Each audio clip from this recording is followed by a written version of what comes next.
Welcome back to another episode of Rock Boys Football. The Florida Gators set to hold a massive recruiting weekend this Saturday as they take on Charlotte. And quite frankly, you take a look back at last week against Tennessee, a ton of commits, a ton of top targets on the recruiting trail, also in town to watch Florida knock off Tennessee.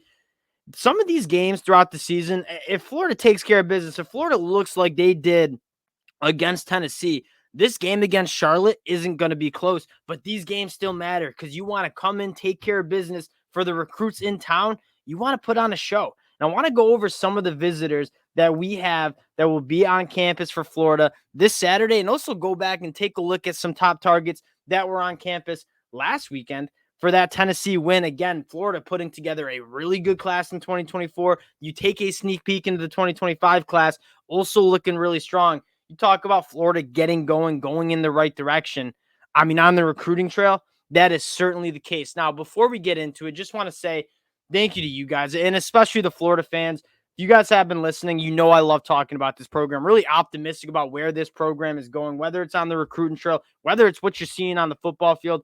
I love talking about this team. The support from you guys has been absolutely phenomenal. We jumped on Sunday morning and talked about what we saw from that Tennessee game. Ton of feedback from you guys. Again, can't thank you guys enough for rocking with the boys. So if you do enjoy the content, you enjoy the updates, consider subscribing to the channel. And without further ado, let's get into who will be on campus this weekend and who was on campus last weekend. And it starts out with the number one player in the country, guy that we've talked a lot about, five-star wide receiver Jeremiah Smith. And if you're an absolute sicko, you weren't watching the Thursday night football game last night. You were watching Chaminade Prep go up against Miami Central, and a guy like Jeremiah Smith was absolutely putting on a show. 2 touchdowns, a nasty one-handed grab. You talk about a really special athlete. I don't need to sell you guys on how good Jeremiah Smith is. I want to talk more about how you get Jeremiah Smith to join this Florida Gators class. And one, the relationship with a guy like DJ Lagway certainly helps.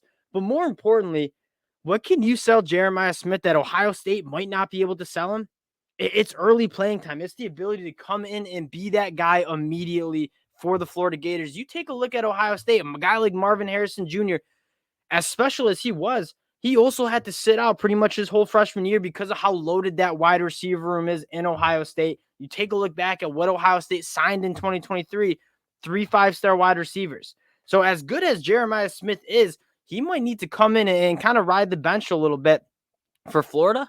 What you're selling him is, hey, you can come in as a true freshman and be that dude. And you see guys like Eugene Wilson being featured massively in that offense, obviously got banged up. What you're looking to show him is not only are you going to come in and take care of business against Charlotte and show that you're a legit top 25 team in the country, you want to show them that, one, that offense is opened up, and you want to see some of the true freshmen be performers, guys like Aiden Mazzell, guys like Andy Jean. Let them be contributors. Show Jeremiah Smith that if you come to Florida as a true freshman, you're going to have a chance to play. You're going to have a chance to play at a high level in a good offense. And that's something that Ohio State's got a ton to sell. And we can't deny that, right? Putting out first-round NFL wide receivers like it's their job. They're a really, really good offense every single year, good quarterback play.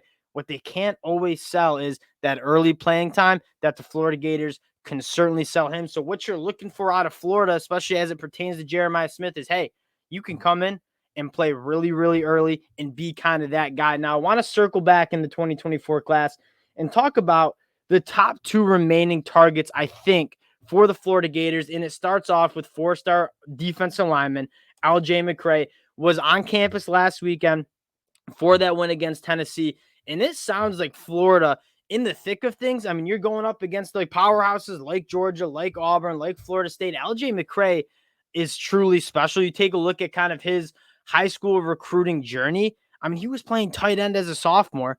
They say he goes to camp and they're like, hey, you're 6'6", 260 pounds, a freak athlete. You got to be playing on the defensive line.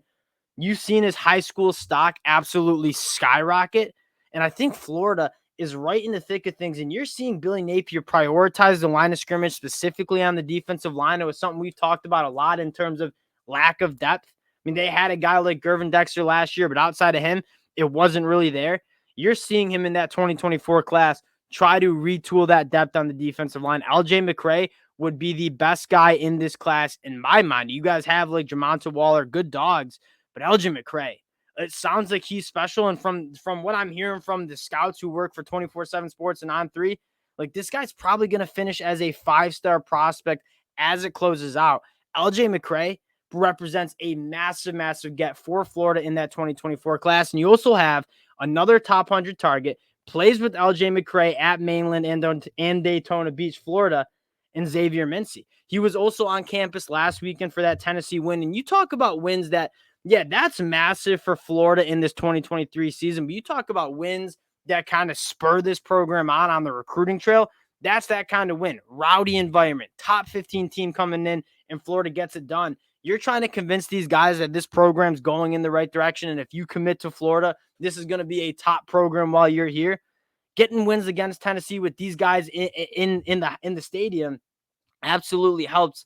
I'm not saying Xavier Mincy and LJ McRae are package deals. That being said, they're both considering very similar schools. I wouldn't be surprised if you can get one of them, you can get both of them. And these guys are probably the two top remaining targets in that 2024 class that Florida is really going after. Xavier Mincy, when you put him together with Xavier Filsaime, you're looking at two really special guys in the secondary that you can do a lot of different things with. And if you're a recruit, let me slow down a little bit. On the defensive side of the ball, is there a guy that you want to play for more than Austin Armstrong? And I was sold on Austin Armstrong when I watched that Florida spring game, and he's going cover 0 in a spring game and absolutely just wrecking that offense. And I think Billy Napier is probably looking at Austin Armstrong like, dude, this is a spring game. What are we doing with all these blitzes? I think Austin Armstrong is just bringing a different identity to this Florida Gators defense. And it's more of an identity that, hey, we're going to dictate with our defense what you're going to do. We're not going to react. We're not going to like base our defense off what we're seeing. We're going to dictate this game. We're going to go let our guys be the playmakers. I think you saw that against Tennessee. I think you're going to see that with this Florida Gators defense under Austin Armstrong. I think Austin Armstrong is going to be a massive asset in terms of recruiting top-end guys on the defensive side of the ball. You can just see the identity of this Florida Gators defense change since he's taken over. Now, Xavier Mincy, LJ McRae, Jeremiah Smith, probably the top targets left in this 2024 class. Turning your eyes to the 2025 class, Florida's already getting some traction on the trail, and I want to start off with top 10 national player DJ Pickett, a guy that, I mean, could play wide receiver, could play in the secondary, the eighth national player according to 24/7 Sports Composite, also from Tampa, Florida. DJ Pickett gonna be on campus. This is another. Billy Napier, he's working his tail off on the recruiting trail. If you saw after that win against Tennessee, I mean, Dan Mullen would have been already on his couch. Billy Napier was on the field till midnight talking to recruits. I mean, this is a guy that, yeah, I want to win now, but he's also focusing on building this program up from the high school ranks. A guy like DJ Pickett, adding him into the fold would be absolutely massive. And you got another 5-star wide receiver who will be on campus, another guy from Tampa, Florida. So DJ Pickett and Dallas Wilson, both Tampa, Florida guys. Dallas Wilson already committed to Oregon. That commit does not seem wrong. He was just at Colorado last weekend. Again, similar story to a guy like Jeremiah Smith. If you can show that this offense is taking a step in the right direction and it's a little bit more explosive, that's how you sell these guys. I mean, Jeremiah Smith, Dallas Wilson, what are they looking for? They want to be going to offenses that are going to be explosive. And if you can show against a team like Charlotte that you should really take care of business, that this is an offense that is being transformed, you're going to be able to play a massive part in it. And that's probably the biggest thing that you can sell a guy like Jeremiah Smith, a guy like Dallas Wilson. The Florida Gators, they should take care of business against Charlotte. I fully expect them to cover the spread, 25 points? That doesn't matter. I think what matters is putting on a performance that is perking the eyes of these guys. These games are not necessarily games that matter in the scope of the 2023 season as much as, hey, you're trying to put I shouldn't say that. You got to win this game, right? And it matters. You want the record. That being said, what I'm kind of trying to say is these games also have massive recruiting implications. And if you can go in, take care of business, kind of flex your muscles a little bit and show where this program is going, I mean, on the recruiting trail, it's going to pay massive dividends. Again, keep an eye on Jeremiah Smith. That's the guy that, I mean, I was going to do this and talk about some of the top targets, but once I heard Jeremiah Smith was going to be on campus for this game, had to talk about it. He's obviously a top priority, but again, the Florida Gators getting it done in the 2023 season, but if they can hold on to this 2023 class, or 2024 class, and continue to build out that 2025 class, That's what's really getting you excited if you're a Florida fan. Again, Florida fans, appreciate you guys rocking with the boys. Any chance I get to talk some Florida Gators football, always going to do it. Appreciate you guys, and we'll talk to y'all later.